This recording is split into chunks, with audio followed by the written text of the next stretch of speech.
We left off in the last chapter of Sakamoto Days, with our heroes stranded after participating in a car chase to save one of the Sakamoto family members, Lou, from a group of astronaut costume-wearing scientists that are trying to hurt Shin and research his clairvoyance. Why did they kidnap Lou and not Shin? Don't ask me, just make sure to watch the previous video if you haven't. Thank you so much for clicking on this content as always, and let's get back into the action of the Okutabi Lab arc. Upon entering the museum, Shin and Sakamoto legally buy their tickets to this criminal front for an establishment, and after first stopping for dinosaur cosplay pictures, the two stumble upon a lab worker in normal clown cosplay, who I guess is too dumb to work down below, but still qualified enough for the scientist suit. It's unclear what this is even for again. After a short interrogation and completing a Resident Evil puzzle, they're able to discover the elevator, which, in proper fashion, ends up being secondary booby trap, as out of the bear's mouth comes a fucking Tommy gun that starts firing off rounds. Sakamoto does bring its head down to the knee of the Lord before Shin impales it on cue with a nearby spear. But despite the system being damaged, it sparks up again, beginning to reactivate the security system. And the two of them are way too prepared to fight this cyborg bear, as if this isn't an unusual thing to have going on in your average day. Back down in the lab our heroes are currently trying to break into, the two astronauts have finally arrived with Lou, hoping they can convince their boss that this is actually the clairvoyant boy they've been looking for. And I mean, this upper management man is sweating. Revealed is a man with a deer head in a wrinkled suit standing before them, hands in pockets, sternly asking the upper management man if this is truly Shin, because I'm gonna be honest, this literally does not even look like the person I was looking for. Like, not by a long shot, my guy. But despite this, even with Mr. Reindeer threatening his life, upper management guy doubles down. And without even batting an eye, his homie Seba just rats him out. Invisible man, invisible motives. Some G shit right there. Move in silence. Seba thinks he actually knows how to catch the real Shin, and Mr. Reindeer is much more interested to hear about that, as both Lou and the loser who was too stupid to realize no one was falling for that plan are carted away to the dungeons.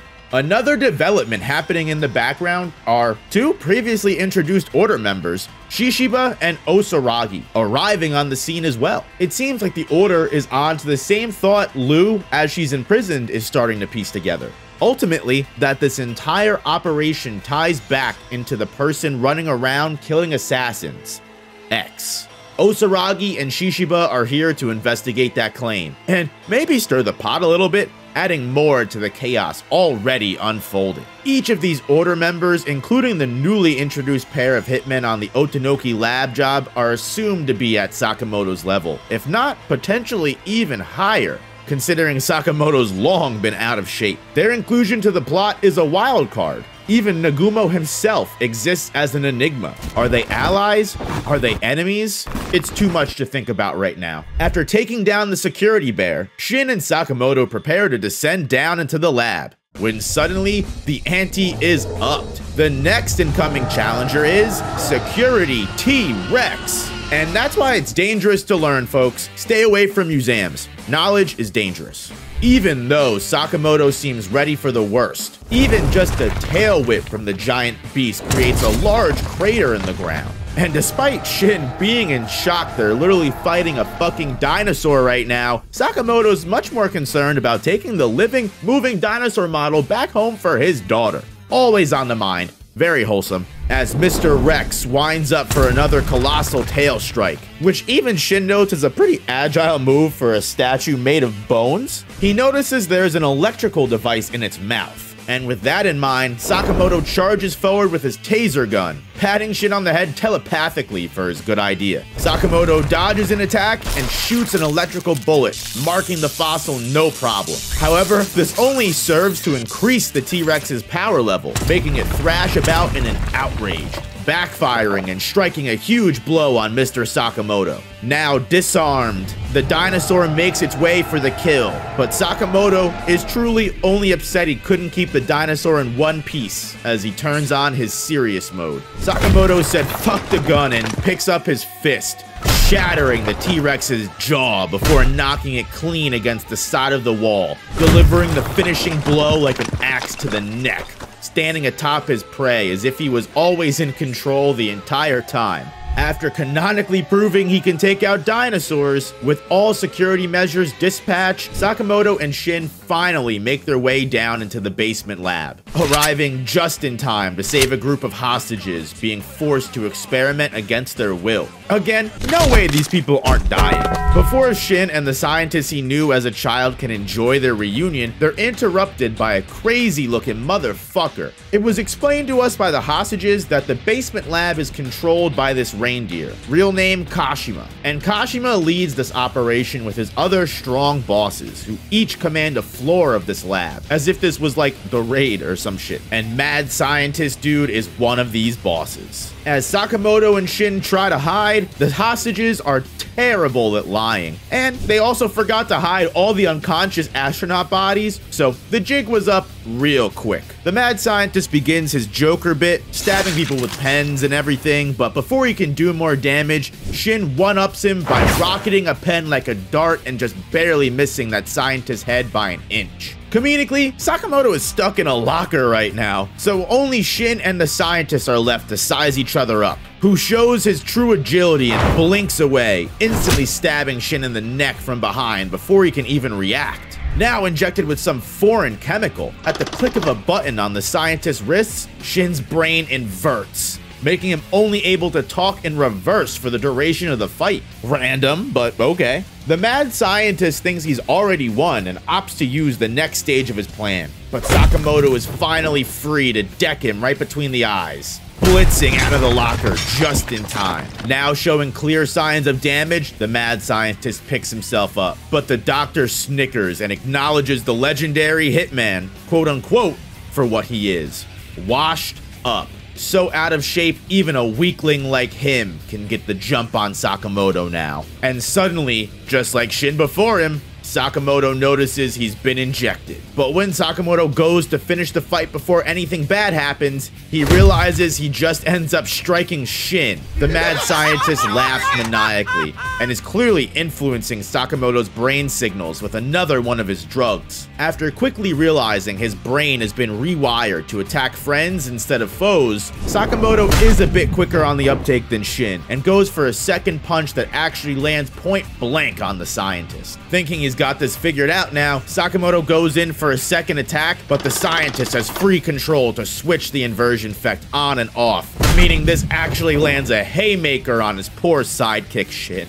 Kicking things up a notch, the scientist injects himself now with drugs, his muscles inflating from some kind of steroid, and in an instant, he's striking the ground where Sakamoto and Shin once were. And with both their brains now inverted, they're unable to counterattack. Winding up, the crazy doctor sends Shin crashing through the glass wall beside them. And by making Sakamoto's brain think he's attacking his partner Shin, Sakamoto hesitates, which leaves him wide open for the scientist to counterattack him. As the two of them try to pick themselves back up for a round two, the Mad Scientist is again already on Shin, stabbing him with multiple injections all at once in his torso. Shin is getting completely overwhelmed in this fight, and the scientist picks up on this, mocking his ability to read minds, claiming that what good is it if he can't move his body in accordance with his precognition. Fully supporting his employee though when he's getting picked on, Sakamoto pulls Shin right back up to his feet, claiming that Shin's powers aren't stupid, and this is their chance to prove it right here,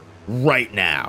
Shin is reinvigorated, but the doctor claims they're unable to understand each other because of their IQ gap. This guy obviously watches Rick and Morty. As the scientist takes more drugs and gears up for the kill, he explodes into a giant monster of muscular mass, feeling nothing but euphoria and pain, ready to demolish both Shin and Sakamoto. Staring danger in the face, Shin asks Mr. Sakamoto what the plan is, but Sakamoto acts as if it's obvious. With the Mad Scientist on the move, so too is the dynamic duo, taking swift momentum and overwhelming the scientist with a flurry of attacks, blitzing the scientist with a frenzy of pure punches. But because they're telepathically communicating their attacks between each other, Sakamoto and Shin are also dodging accordingly, leaving just the doctor to be the one in the middle, sandwiched and pummeled beyond repair. And proving the strength of their bond, Sakamoto gets that final blow, punching the weirdo far, far away into the dust,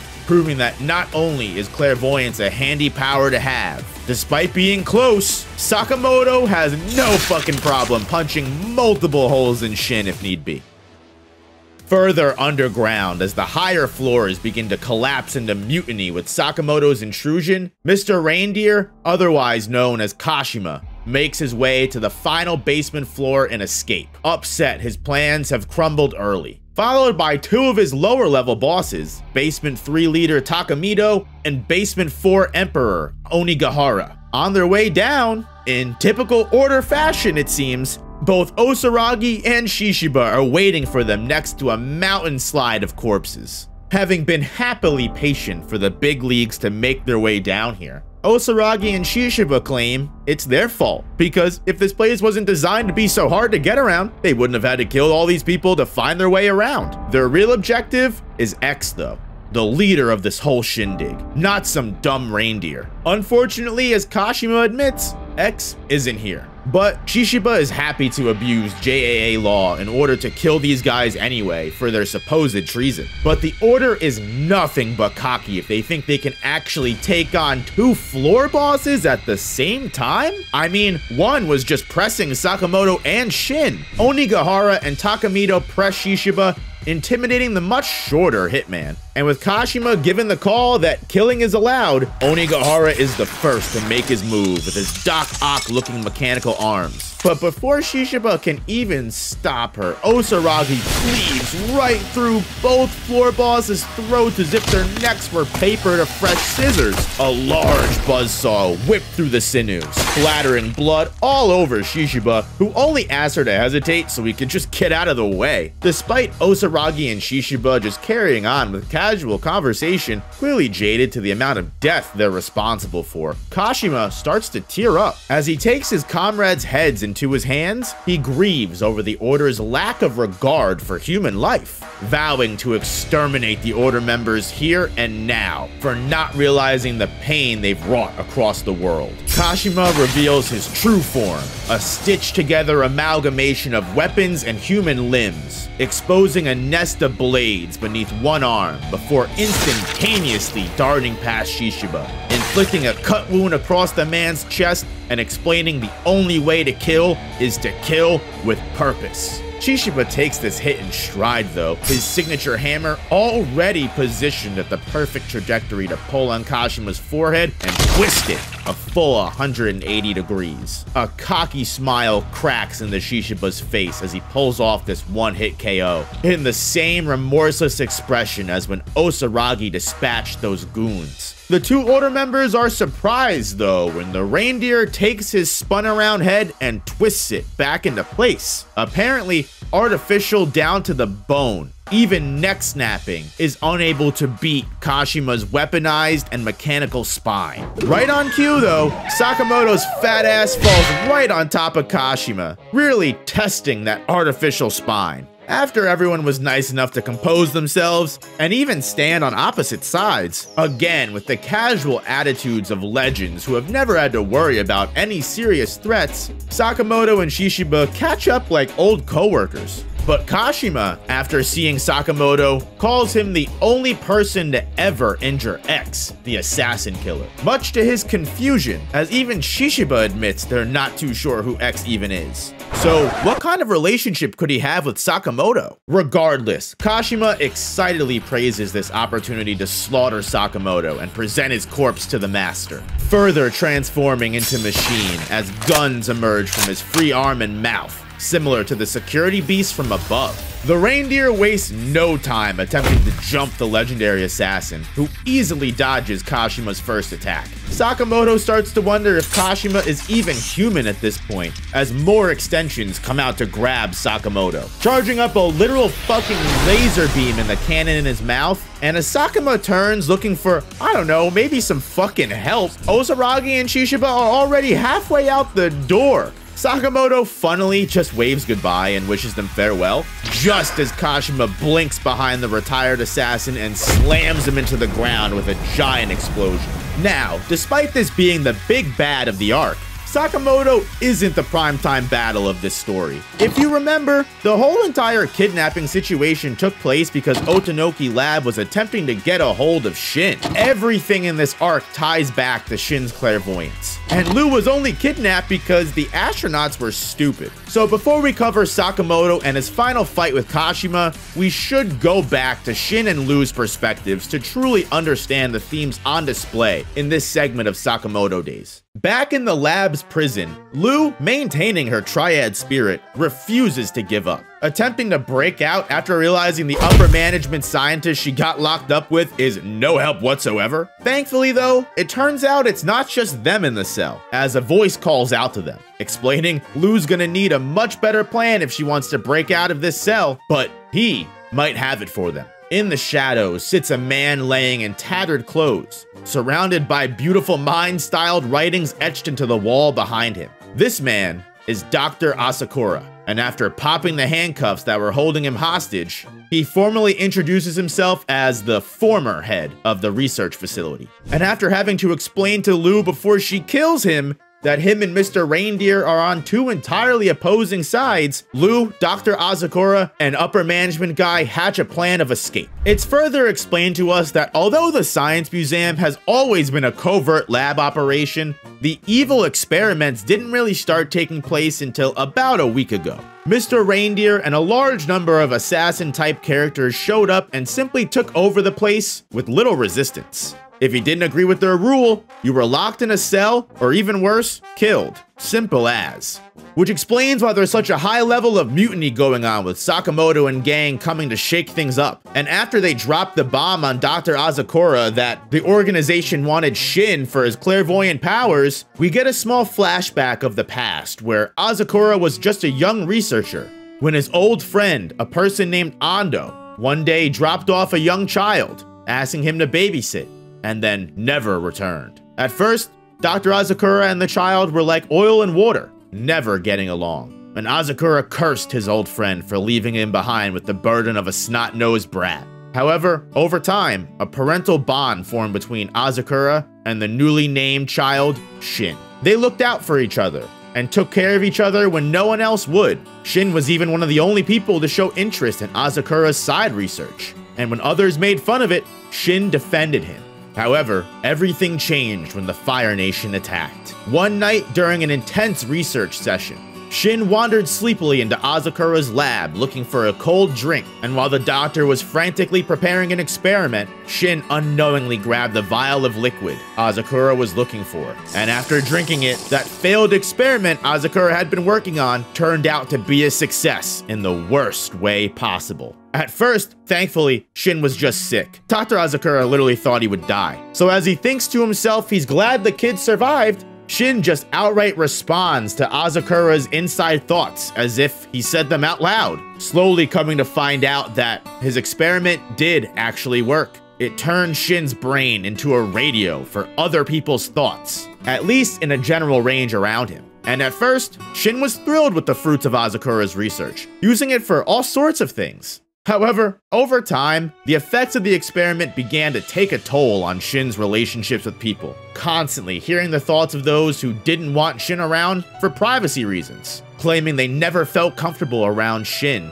because he could read their minds. Even one day coming to read Asakura's thoughts of regretting he did this to Shin in the first place, who is truly hurt that everyone finds his powers as such a burden, resulting in him abandoning the lab forever and pursuing the life of an assassin. Coming full circle and harking back to that initial argument Lou and Shin had at the very beginning of this video. Lou yelled and repeated the exact same thing Shin heard that caused him to leave the lab, and realizing she made him feel the same uncomfortable unwelcomeness that Shin dealt with as a child, Lou breaks down, realizing the sadness of the story and the wrongness of her actions. But even through all of this, with what she and Shin have been through, she knows there's no way Shin could hold a grudge against her or even Dr. Asakura. The same way he'll forgive Lou when he comes to rescue her, is the same way he'll forgive Dr. Asakura. There's no doubt about it.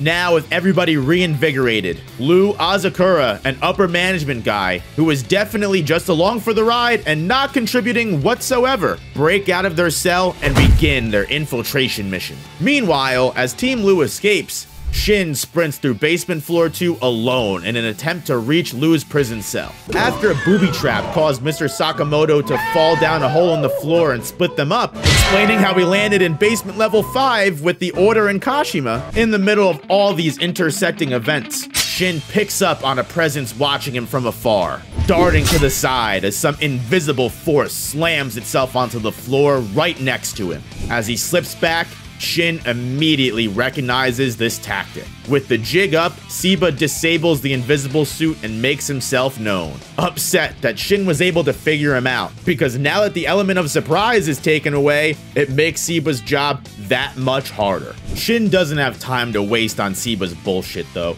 He needs to keep Lou safe. But to be honest, Seba hates working overtime. And if there wasn't such a high-priced bonus for Shin's head, he wouldn't even be bothering with a weakling like him. Opting to finish this fast, Seba activates his invisibility suit and starts his assault on Shin. And again, even though the clairvoyant can tell where Seba's striking from reading his thoughts, just like in the mad scientist fight, Shin's body cannot react as fast as his own brain can, meaning the advantage of mind reading ultimately serves him no purpose.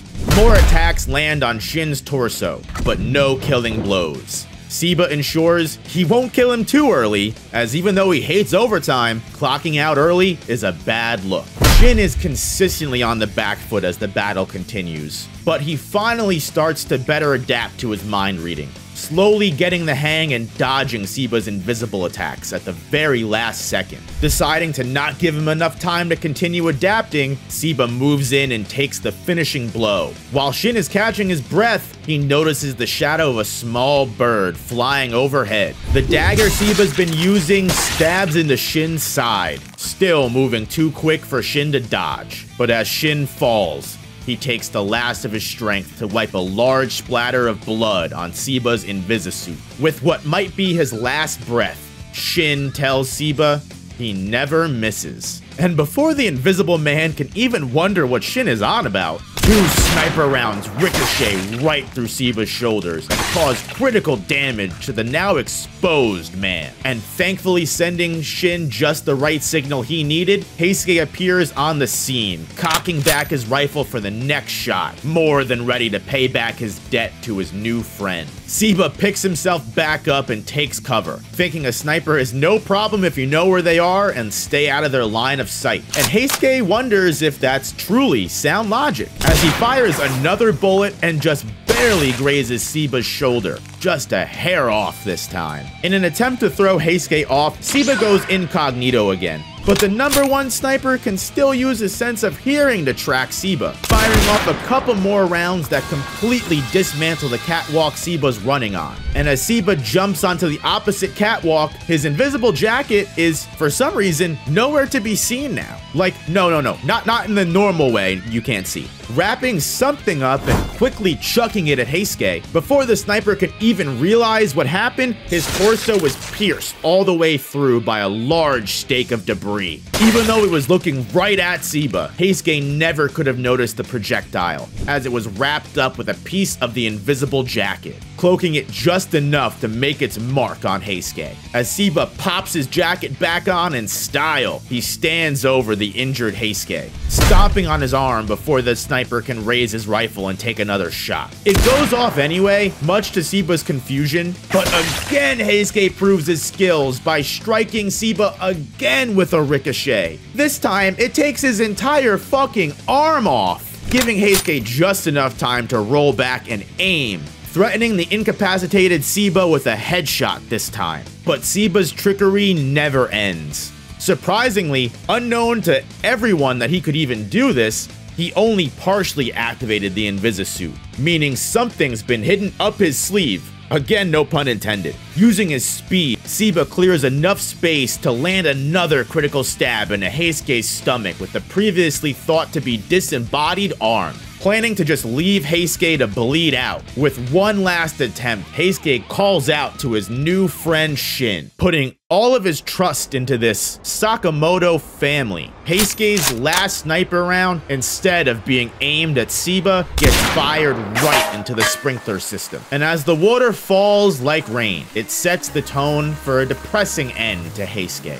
Seba praises the sniper for how close that last shot really was to hitting him, even though Heisuke couldn't see, clearly not realizing that now with the sprinkler on, he's a sitting fucking duck for that clairvoyant assassin Shin Asakura, who takes Seba's head completely into his leg grip and mollywops Seba right onto the ground so he lands right on the back of his skull, knocking the invisible man out cold, confidently remarking to the now incapacitated Seba that if Shin can see him, there's no challenge at all. Even with what little interactions the two of them had, Shin was able to read Heisuke's intentions, proving again Shin's clairvoyance was able to save the family from certain death. But before Heisuke and Shin can celebrate, suddenly the entire lab starts detonating with explosions. On the other side of the lab, as the two order members make their escape, Osaragi wonders aloud to Shishiba if it's okay to just leave Sakamoto alone against an opponent like Kashima. Shishiba admits that even though Sakamoto doesn't seem as tough as he used to be, it's just impossible for him to imagine someone like Sakamoto dying.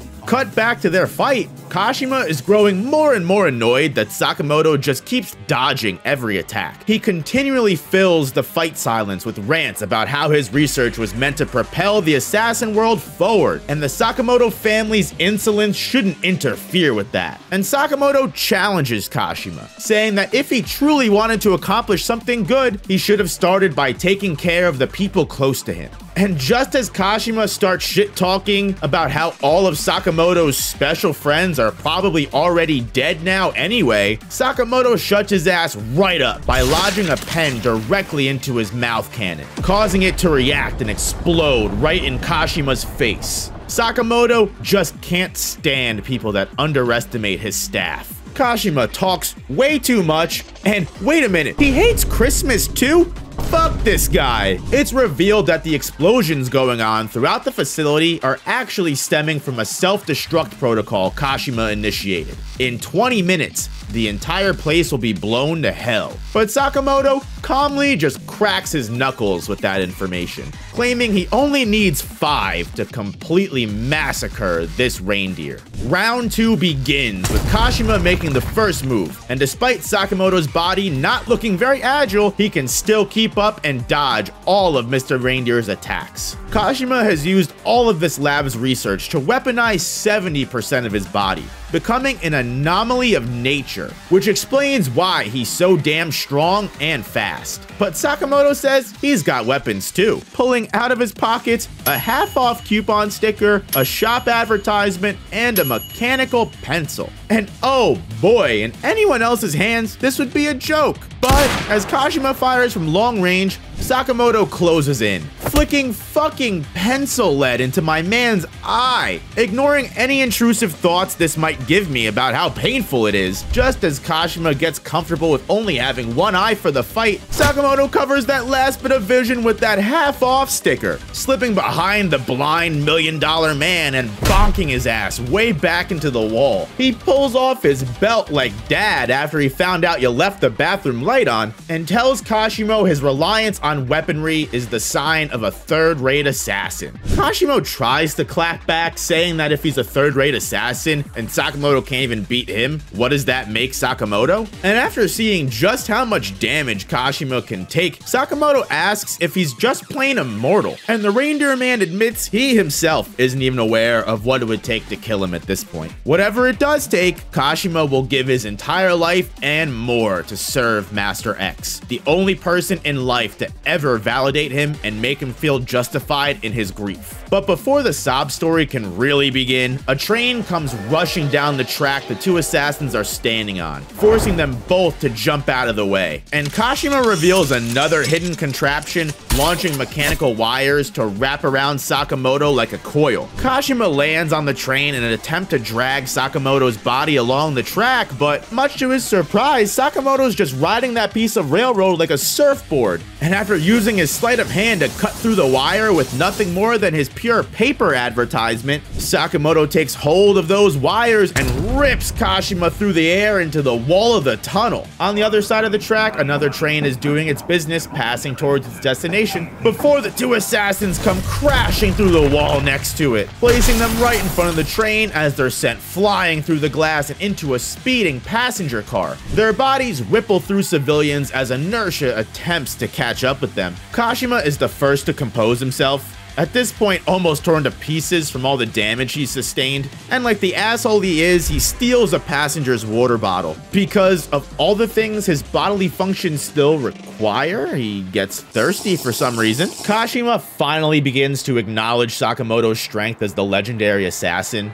but now isn't the time to admire. He needs to find out where this unbeatable hitman is hiding. Blindsided and kicked with such ferocity, his mechanical skull almost flattens. Sakamoto can go all out with lethal force now since, he doesn't have to worry about Kashima dying. An old lady comes into the cart, clearly delusional and not realizing the beatdown happening before her, and as Kashima tries to pour his heart out to Sakamoto about his devotion to Master X, the newly thinned and powered up Sakamoto reminds Kashima this is priority seating, before sending this man rocketing for miles to make room for Granny, and for some reason it's just now clicking in Kashima's head how outmatched he is, as Sakamoto walks and presses him up against the wall in this narrowed alley between train carts. Kashima stands there speechless, Sakamoto responding by fixing his glasses and then beating the literal brakes off this man. Oh my god, Granny can't even hear those screams! Kashima is sent smashing through the door to the next train cart, and in one last attempt to Sakamoto's life, he aims up and fires his cannon directly at this force of nature. But Sakamoto deflects every bullet incoming by spinning a fucking handrail, then snapping his wrist to grab a hold of it and poking holes in this machine man like a Capri Sun that just won't fucking open. Seeing no other way out, another unnecessarily large cannon erupts from Kashima's stomach, blasting a huge beam into Sakamoto and the train itself, leaving Kashima to think he's finally rid of the legendary hitman. But that would be too fucking easy. First name Lightning, last name McQueen. Sakamoto is speed, bursting through the entire train and making it in time to break through the back window of train number 2, returning to homeboy on train number 1. Bro was finally just chilling, sat down, catching his breath next to grandma, when the door fucking opens and Sakamoto is just standing there menacingly. Little bro couldn't be more terrified as he screams out in disbelief, claiming Sakamoto stands for nothing, no dreams, no ideals. Why can't Sakamoto understand the world needs people like Kashima to push it forward? And as Sakamoto winds up the final blow, he says he doesn't need any more justification to beat that ass other than this. He wouldn't want some reindeer freak like Kashima anywhere near his family. And in just a quick few blows, Sakamoto completely dismantles Kashima like the vending machine he is. Electrocuting him, paralyzing him, Sakamoto just ends up dragging his ass like the tantrum-throwing child he is out of the train station, following this up by making a phone call to his wife and telling her to wear something pretty tonight. We cut back to Team Lu and Shin as the building starts to really fall apart. Everyone finally ends up meeting up as they attempt to save as many hostages as possible. Shin even makes it just in time to rescue Lu from a boulder about to fall on her from above. Now finally back together after everything that's happened, Lu can't hold back her tears. She apologizes to Shin for what she said, finally understanding the hardship Shin endured as a child, and that being a clairvoyant was something he never asked for. But now that Shin has even more confidence in his abilities than ever, he can accept Lu's apology without question, claiming he truly has finally left all of that behind. Shin also has a short, heartfelt reunion with Dr. Asakura, who both are a bit speechless at first, but they're interrupted by Sakamoto, reminding them there's 15 minutes left until the whole place collapses. I guess that means he kept his 5-minute promise to Kashima, by the way. After devising a plan with the layout of the lab and using Shin's clairvoyance to locate hostages, the team springs into action in hopes they can save all the people left inside the lab before destruction. Mr. Asakura is surprised Shin can use his powers so effectively, and without even turning around, Shin responds with the exact same thing he's been saying since way back when he was a child. Don't you see? Your research was useful. Almost in shock, the doctor looks at the new grown man, now in place of that snot-nosed brat he used to know, and he can't help but smile, knowing Shin really was right all along. Meanwhile, in the lowest level of the lab, it turns out both Shishiba and Osaragi were present the entire time. They found their way into the information chambers, and despite having to defend themselves against falling debris, they're finally able to get a good look at the mastermind behind all of this. X, better known by his name now as the assassin killer Slur. Osaragi mentions Slur is tough, but Shishiba happily begins slashing his way out of the room, claiming no one's ever messed with the order and lived. They're all dead meat now. On the other side of the lab, just as Team Rescue makes their way towards the 2 remaining voices they can hear, suddenly, Shin is stopped in his tracks by a paralyzing aura. Awaiting him at the end of the hallway is a person giving off a killing intent unlike ever before. One of pure horror that fills the air with sudden death. Shin and Dr. Asakura snap out of their fever dream, brought on by the person before them's murderous intent being so strong, it made them imagine their deaths from all the way across the room. Clearly, the one behind this entire show, the mastermind themselves, X. Or rather, now we can call them by their true name, Slur, reveals themselves. They blink their way behind Shin, as both him and Dr. Asakura are crippled with fear. Slur asks Shin if he can give Sakamoto their best before disappearing without a trace. By the time Shin turns around, Slur is gone, like a phantom amongst all this pandemonium. Now outside of the lab, everyone is safe. Shin and Lu were able to save all of the innocent scientists being held hostage, and Sakamoto effectively ran out all the assassins from the now destroyed research lab. Despite all of these good people having to start their careers from scratch, they're just happy to see Shin's grown up and living somewhere he's accepted. Finally hearing all of these good thoughts from the people he once thought hated him, it's almost as if a chapter in Shin's life can finally close.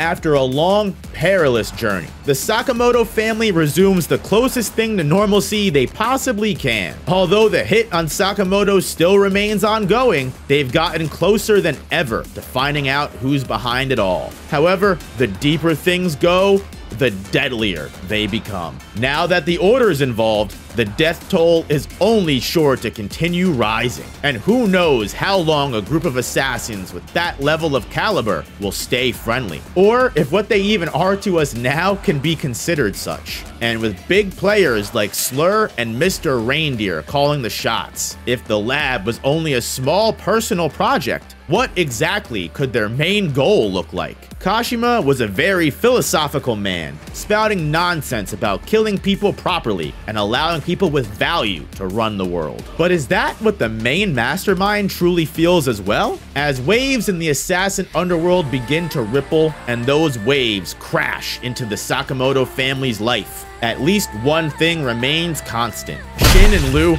always find a way to fight. Thank you guys all so much for watching if you made it this far. Up next is the Death Row Prisoners arc. If you enjoyed this video and want to see the next one as soon as possible, hit me with a like button, subscribe, and watch an end screen video if you want to continue your binge. Peace.